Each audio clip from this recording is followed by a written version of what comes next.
শুরু করিতেছি পরম করুণাময় অসীম দয়ালু আল্লাহ তাআলার নামে। আজ আমি আপনাদের সামনে খুবই গুরুত্বপূর্ণ একটি আমলের কথা বলবো ইনশাআল্লাহ।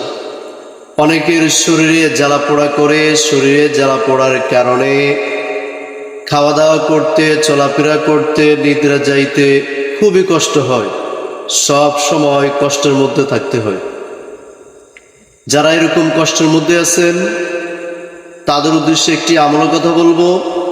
আমরা যদি আল্লাহর উপর ভরসা রেখে ইখলাসের সাথে আমলটি করতে পারি, আমি আল্লাহ তাআলার প্রতি আশা রাখি যে আল্লাহ তাআলা আমাদের সমস্যা দূর করে দেবেন ইনশাআল্লাহ। আল্লামা আনোয়ার শাহ কাশ্মীরি রহমতুল্লাহ আলাইহি আমলিয়াতে কাশ্মীরের 111 নম্বর পৃষ্ঠায় লিখেছেন, যার শরীরে জ্বালা পোড়া রয়েছে, যিনি জ্বালা পোড়ার কারণে কষ্টের মধ্যে আছেন, তিনি কুরআনুল কারীমের 81 নম্বর সূরা আত-তাকবীর পাঠ করে জমজমের পানিতে ফু দিয়ে পানিগুলোকে কয়েকদিন পান করবে।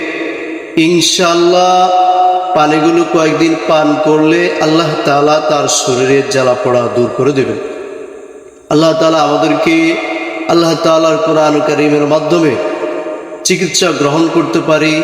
আল্লাহ আমাদেরকে সে তৌফিক দান করুন, আমিন।